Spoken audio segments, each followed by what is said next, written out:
Hello bachcho, let's read the question. The question says that a small magnet A makes 10 vibrations in 90 seconds in Earth's field when another magnet B of short length is placed 0.1 meter due south of the direction of Earth's field.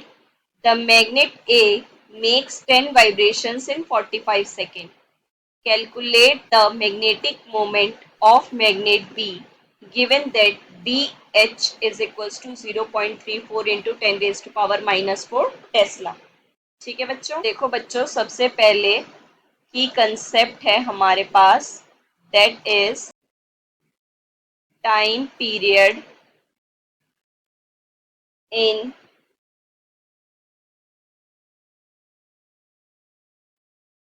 Vibration magnetometer.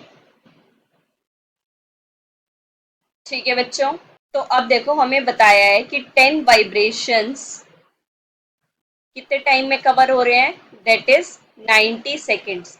तो इसका मतलब one vibration आपका कितने में cover होगा, that is 90/10 second and that is equals to 9 second. ठीक है बच्चों, अब उसके बाद क्या बोला है, another magnet B of short length is placed 0.1 metre due to south of direction of earth field. ठीक है बच्चों, तो देखो बात करें हम टाइम पीरियड की, तो वो कितना होता है, t is equals to 2 pi under root I/mb। ठीक है बच्चों, ये तो होता है जनरल। अब t1 हमारे पास कितना है, दैट इज 9 सेकेंड। अब उसके बाद जब शॉर्ट लेंथ मैग्नेट प्लेस कर दिया है तो कितने वाइब्रेशंस बन रहे हैं, then 10 vibrations will be in 45 second.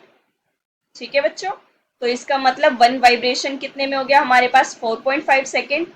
तो टाइम पीरियड क्या हो गया, let's say that is t2। तो t2 क्या है हमारा, t1 से लेस है।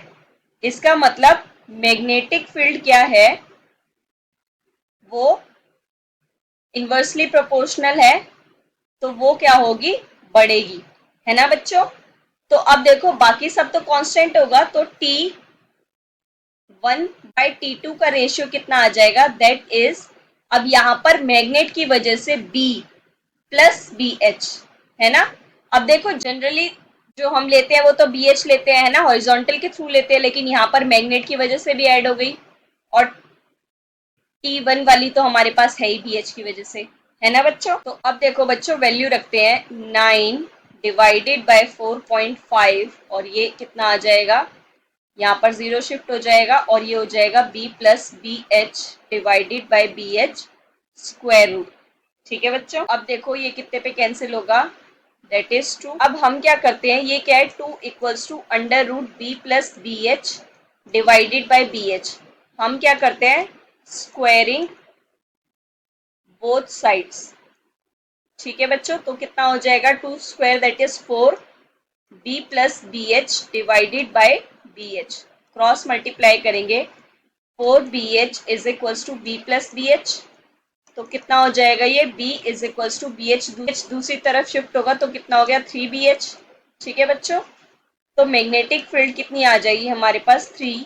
BH की वैल्यू कितनी गिवन है हमें, 0.34 into 10 raise to power minus 4 tesla. ठीक है बच्चों, तो ये कितनी आ गई, 1.02 into 10 raise to power minus 4 tesla. ठीक है बच्चों, तो अब देखो बच्चों, और मैग्नेटिक फील्ड हमारे पास क्या होती है, that is mu naught upon 4 pi twice of m and r cube. ठीक है बच्चों, तो अब देखो यहां से हम मैग्नेटिक मोमेंट निकाल लेंगे, कितना आ जाएगा, 4 पाई r cube b divided by mu naught into 2। ठीक है बच्चों, तो वैल्यूज रखो, 4 पाई इंटू r कितना है, 0.1 मीटर क्यूब, और b है 1.02 into 10 raise to power minus 4 divided by 2, और म्यू नॉट की वैल्यू 4 pi into 10 raise to power minus 7। तो 4 पाई से 4 पाई तो कैंसिल हो गया, तो यहां से ये सॉल्व करने के बाद आपके पास कितना आएगा, that is m is equals to 0.51 ampere metre square. ठीक है बच्चों, so the final answer for the magnetic moment is this. Hope you understand it well. Best of luck. Thank you.